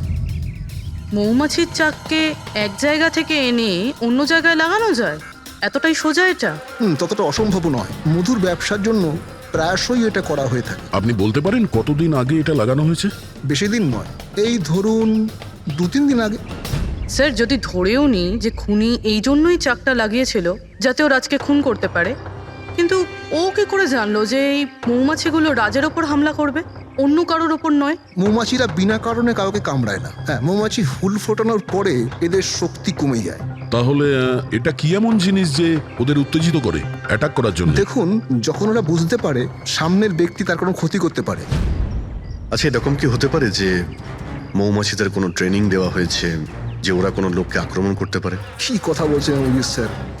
এই মৌমাছিরা তো আর সাফ শুটার নয় যে কেউ বলে দিল আর তাকে সে হুল ফুটিয়ে চলে আসলো। আচ্ছা, আপনি এইমাত্র বললেন যে এই মৌমাছিরা কাউকে কামড়ানোর পর মারা যায়। আচ্ছা, কি এমন ঘটনা যার জন্য ওরা কামড়ায়, একটু ডিটেলে বলবেন? হ্যাঁ, মৌমাছিরা যখন কাউকে কামড়ায় তখন ফেরোমেন নামে একটা বিষ ছড়িয়ে দেয়, যাতে কিনা অন্যান্য মৌমাছিরা সতর্ক হয়ে দলবদ্ধভাবে আক্রমণ করতে পারে। সেই জন্য আমি আগেই বলেছিলাম মৌমাছিরা বিনা কারণে কাউকে আক্রমণ করে না।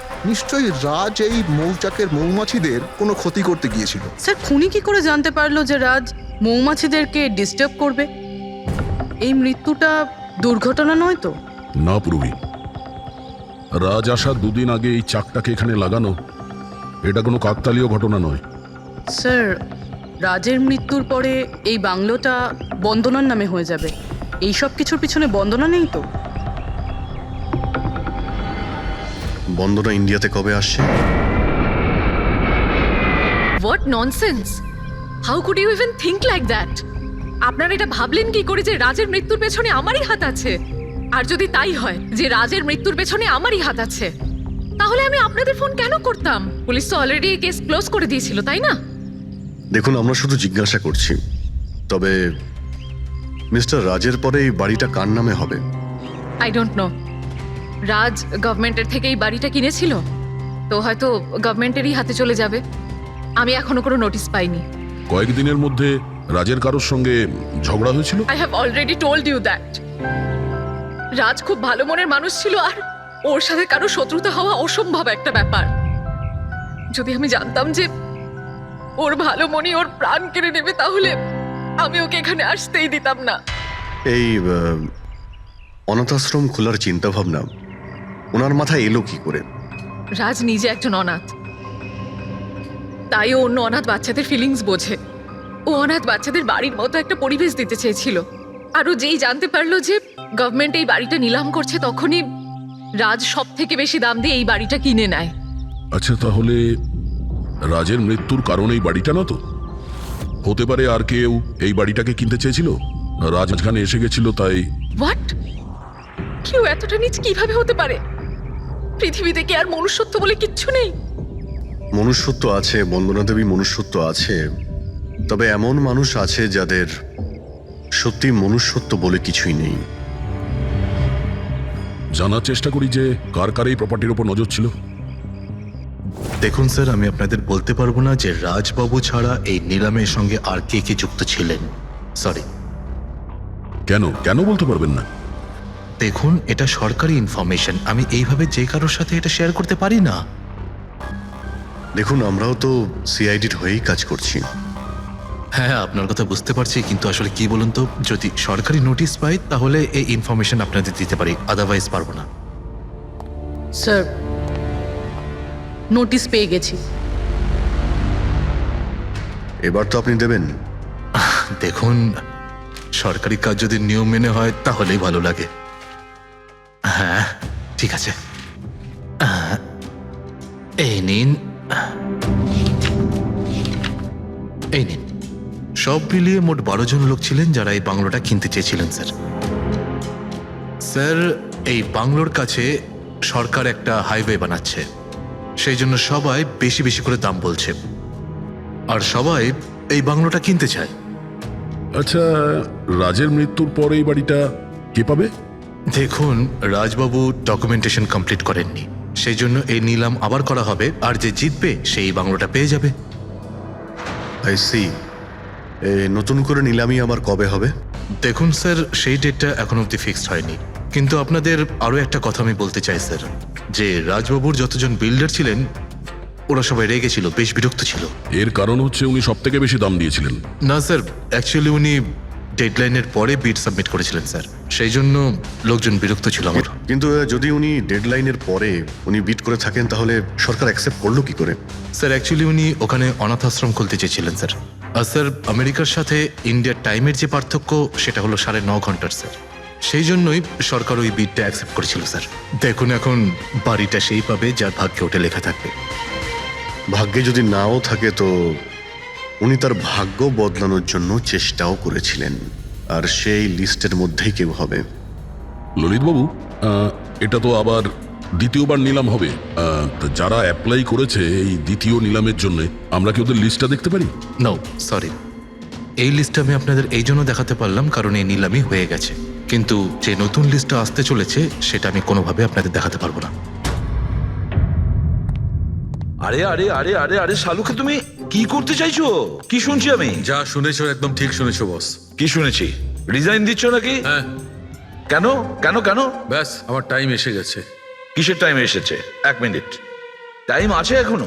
আরে এই টাইম নয় ভাই। তাহলে দেখো, প্রত্যেক মানুষকে একদিন না একদিন রিটায়ারমেন্ট নিতেই হয়, সেটা ক্রিকেটার হোক, মিউজিশিয়ান হোক, যে কেউ হোক। আমারও টাইম হয়ে গেছে, আমি রিটায়ারমেন্ট নেবো। আরে তুমি যাচ্ছ কোথায়? এই দেখো। এটা কি? দেখো দেখো। আরে কি করছো যে তুমি শালুকে, বুঝতে পারছি না।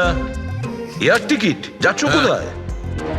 হ্যাঁ, লন্ডন? আরে বাহ বাহ বাহ। পঙ্কজ, ক্যান্সেল করে দাও, যাও যাও। ক্যান্সেল হবে না। আরে রিফান্ড পেয়ে যাবে টাকা, কালকের টিকিট যখন, ডোন্ট ওরি। আমি রিফান্ড চাই না, আমাকে যেতে হবে ব্যাস। আরে তুমি এভাবে কিভাবে যাবে? কি হচ্ছে এটা কি? আরে আমার এত বড় ভুল হয়েছে যে আমার নিজের কাছে নিজের লজ্জা করছে। এমন কি ভুল হয়েছে? ওই মৌমাছির কেসটা। ও হো হো, মৌমাছির কেস। এটা দুর্ঘটনা নয় বস, এটা হচ্ছে খুন। খুন, ওইখানেই আমার ভুল হয়েছে। মৌমাছির এক্সপার্টের সঙ্গে কথা হয়েছে? কি বলেছো? আমি এক্সপার্টের সঙ্গে কথা বলেছি, আমি নিজে ভালো করে চেকও করেছি। তখন আমি বুঝতে পারলাম যে এটা দুর্ঘটনা নয়, এটা একটা খুন। উনি মৌমাছিকে হাতিয়ারের মতো ব্যবহার করেছেন বস। ডক্টর শালুকে, সেটা কিভাবে? দেখো, মৌমাছি কখন আসে মানুষের কাছে? যখন ফেরোমেনের গন্ধ পায় তখনই না? হ্যাঁ, যখন মানুষেরা ওর বিপদ ডেকে আনে তখন মৌমাছিরা মানুষের কাছে যায়, গিয়ে হুল ফোটায়। ব্যাস ভাই, ঠিক এইখানেই আমার ভুল হয়েছে। আমি তো কখনো ভেবেই দেখিনি যে ফেরোমেন বানানো যায় ভাই। হ্যাঁ, ঠিকই বলেছো। ফেরোমেন তো আর্টিফিশিয়ালিও বানানো যেতে পারে, ল্যাবরেটরি বা কোনো ফ্যাক্টরিতে। তার মানে কেউ আর্টিফিশিয়ালি ফেরোমেন বানিয়েছিল, আর কোনো না কোনো ভাবে সে রাজের শরীরে পুশ করে দিয়েছিল। ব্যাস, মৌমাছিরা আসে আর ওকে অ্যাটাক করে। শালুকে, ওঠো ওঠো, তুমি ওখানে আবার যাও, সেখানে যেখানে রাজ খুন হয়েছিল রাজের সমস্ত জিনিসপত্র চেক করো। জানা তো যাবে যে কে ফেরোমেন ওখানে রেখেছিল, কে ফেরোমেন অ্যাপ্লাই করেছিল রাজের ওপরে। Yes boss. এই যে ডক্টর, রাজের সমস্ত জিনিসপত্র এই সুটকেসে। ঠিক আছে স্যার। এসিপি স্যার বলছিলেন আপনি নাকি রিটায়ার হয়ে যাচ্ছেন। কবে আপনার লাস্ট ওয়ার্কিং ডে? তোমার লাস্ট ওয়ার্কিং ডে ঠিক একদিন পরে। মানে রিটায়ার হচ্ছেন না? আচ্ছা দয়া, একটা কাজ করো, আমি বাইরে যাচ্ছি আর তুমি এখান থেকে একটা একটা জিনিস বাইরের দিকে ফেলবে, তখন বোঝা যাবে যে কোন জিনিসটায় ফেরোমেন আছে। ঠিক আছে? ঠিক আছে ডক্টর। এটা একটু ধরবে, দেখে নাও কিছুক্ষণের জন্য। আপনি দেখতে পাবেন তো? দেখতে পাবো। বাইরে এত মৌমাছি, সেই জন্যই বলছিলাম। তুমি হচ্ছে অভিজিৎ, এ পুরবি হ্যাঁ এ আরে দয়া। স্যার সব দেখতে পাচ্ছেন আপনি এই যান হচ্ছে যান যান জিনিসপত্র। যান যান স্যার। স্যার সাবধানে যাবেন কিন্তু। হ্যাঁ দাও দয়া। এ নিন ডক্টর।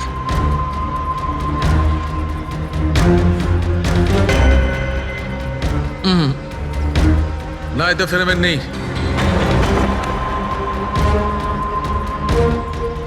আরে স্যার সাবধানে। আরে কিচ্ছু হবে না, যাতে ফেরোমেন থাকে তাতেই অ্যাটাক করে।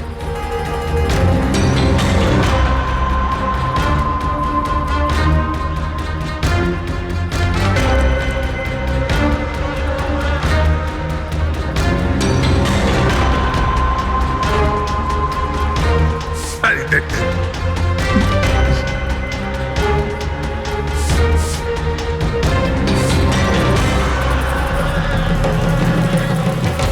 কাজ হয়েছে, কাজ হয়েছে।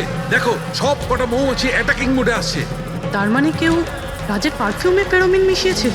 এই আরে ডক্টর, আরে ভাই, মৌমাছি আমাকে কামড়ে দিয়েছে। স্যার আপনি ওখান থেকে সরে যান। আরে ভাই, আরে স্যার সরে যান ওখান থেকে, বাইরে যান। জল কোথায়? আরে সামনে ওইদিকে। আরে স্যার ওদিকে কুয়ো আছে, ওইদিকে যান। কুয়োতে ঢুকবো? আরে স্যার এখানে দাঁড়িয়ে না থেকে স্যার! আপনি চলে যান। যান স্যার।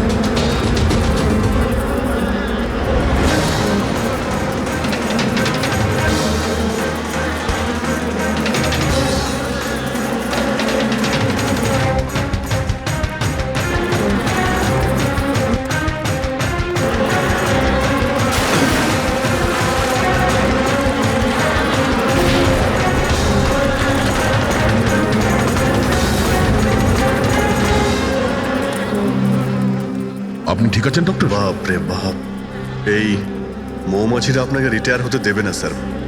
আসুন আসুন আসুন আসুন আসুন ডক্টর, আসুন। আরে মৌমাছি! আসুন আসুন আসুন আসুন আসুন। হ্যালো দাদা, নমস্কার, কেমন আছেন? আপনি? আমি হলাম চন্ডুমাল ঘন্ডুমাল গঙ্গেশ ভাই। আরে বাহ, বেশ লম্বা নাম তো আপনার। বলুন কি সাহায্য করতে পারি? আমি নিলামির জন্য এসেছিলাম। ওই পুরনো বাংলোটা আছে না হাইওয়ের কাছে, ওইটা আমি কিনতে চাই। আরে এভাবে কিনতে পারবেন না স্যার, ওটা নিলামি হবে, সেখানে যে জিতবে সেই কিনতে পারবে বাংলোটা। আরে বাবা, টাকা দেবো তো, আমি টাকা দেবো।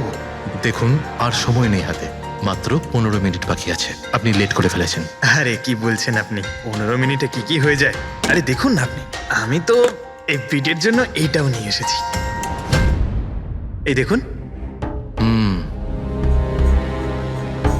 রাকেশ, রেজিস্টারটা নিয়ে এসো তো।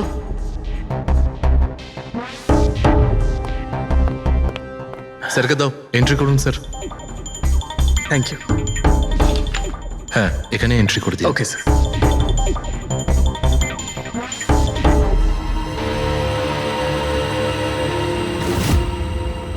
এখানে সাইন করে দিন শেষে গিয়ে। গুড, দিন আমাকে। আচ্ছা, ভেরি গুড, খুব ভালো হলো। আচ্ছা, ওই বাংলোর চাবি? মজা করছেন নাকি আপনি? চাবি এভাবে পাওয়া যায় নাকি? আরে ভাই, বিডিং হবে, নিলামি হবে, তারপর যে জিতবে সে পাবে চাবিটা। অদ্ভুত কথা বলছেন আপনি। ভেট তো আমি জিতবো, এটা ধরেই নিন। আপনার বাচ্চাদেরকে আমার ভালোবাসা দেবেন, ঠিক আছে স্যার? Thank you. কে জানে কোত্থেকে এসব লোকজন আসে, অদ্ভুত।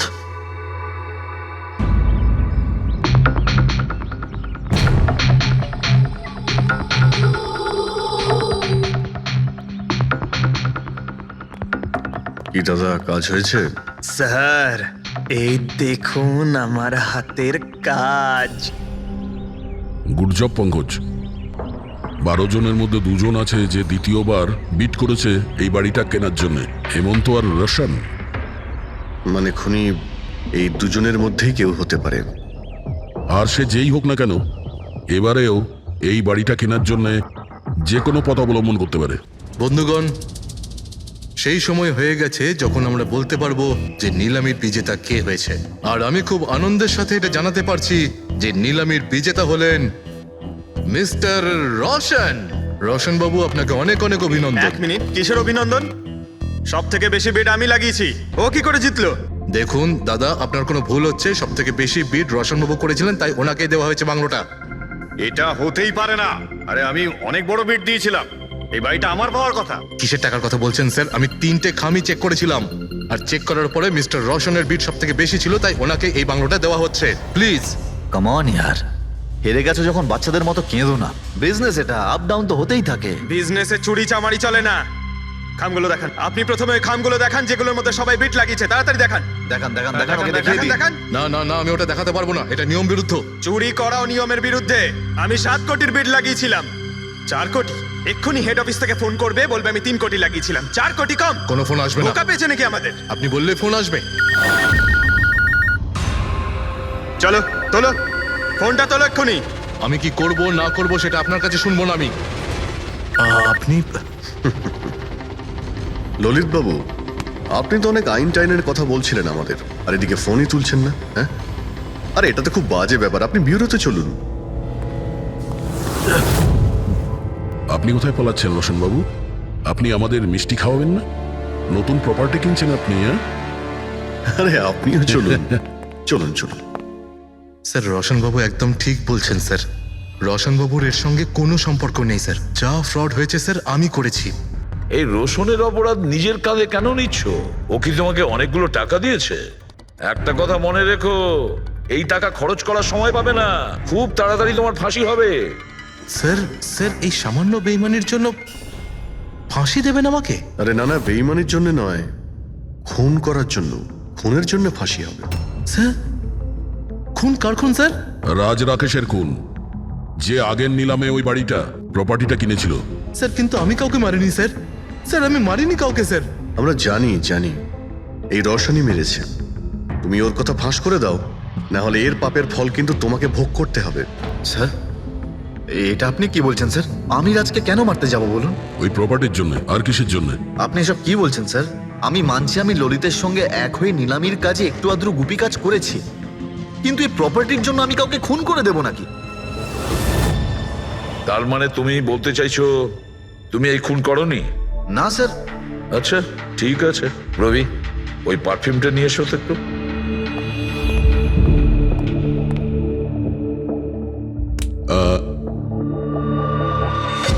এই পারফিউমটা দিয়ে দেবো? হ্যাঁ, বাইরে মৌমাছিদের চাক আছে, কি বলছো? স্যার, পারফিউম হ্যাঁ? মানে আপনি কি বলছেন স্যার? আমাদের কেসের সঙ্গে পারফিউমের কি সম্পর্ক আছে স্যার? তুমি কি সত্যিই জানো না এই পারফিউমের সঙ্গে কেসটার কোনো সম্পর্ক নেই? স্যার, আমরা সত্যি কথা বলছি স্যার। রাজবাবুর মৃত্যুর সঙ্গে আমাদের কোনো সম্পর্ক নেই স্যার। স্যার, ললিত একদম ঠিক কথা বলছে স্যার। তাহলে এই খুনটা রোশন করেনি, তাহলে বাকি থাকে ও, সেই একজন। এই কাগজ থেকে এটা প্রমাণিত হয় যে তুমি রঞ্জিত রায়ের নাতি। তোমার কাছে তো অনেক বড় কারণ ছিল এই বাড়িটাকে ফিরে পাওয়ার জন্য। কি? দেখুন, রায় রঞ্জিতের নাতি হওয়ার সুবাদে এটা প্রমাণ হয় না যে এই খুনটা আমি করেছি।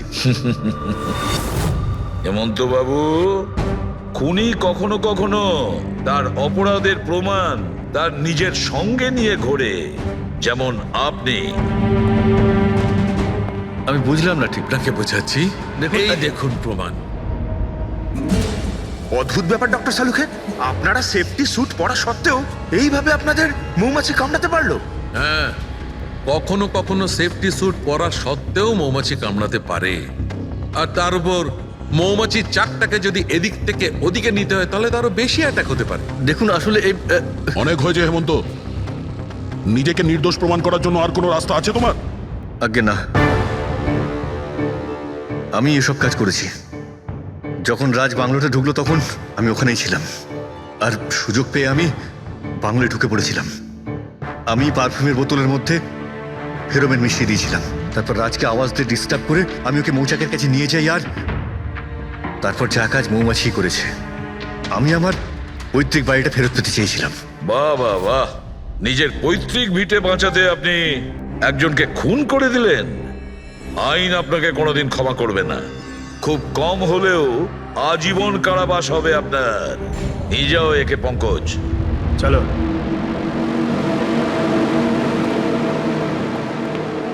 চালুকে, এবার তুমি রিটায়ারমেন্ট নিতে পারো। আরে আমি তো রিটায়ার হবই না। কালকে তো তুমি বলছিলে যে রিটায়ারমেন্ট নেবে। আরে ওটা কালকের কথা ছিল। হায় ভগবান, তার মানে পেছন ছাড়বে না আমাদের, আরো সহ্য করতে হবে। পেছন ছাড়ার প্রশ্নই ওঠে না, কেউ কারণ নয়। আমার তোমাকে ছাড়া চলবে না, আর তোমার আমাকে ছাড়া চলবে না। এই নিন, সরকার এই বাংলোটা এবার রাজের পরে আপনার নামে করার সিদ্ধান্ত নিয়েছে। আশা করছি যে আপনি রাজের অনাথ আশ্রম খোলার যে স্বপ্ন ছিল তা পূরণ করবেন। রাজের মৃত্যুর পর আমার লাইফের এটাই উদ্দেশ্য এখন, ওর সেই স্বপ্নটা পূরণ করা। But thank you so much রাজকে জাস্টিস দেওয়ার জন্য। আমরা যা করেছি ওটা তো আমাদের ডিউটি ছিল। আপনার যদি আর কিছু সাহায্য লাগে তাহলে আমাদের নিশ্চয়ই জানাবেন। কখনো কখনো আসবেন অবশ্যই, আপনাদের থেকে বাচ্চারা ইন্সপিরেশন পাবে। আরে এতে আবার বলার কি আছে, হতে পারে ওই সমস্ত বাচ্চাদের মধ্যে হয়তো আমাদের কোনো সিআইডি অফিসার পেয়ে যাব।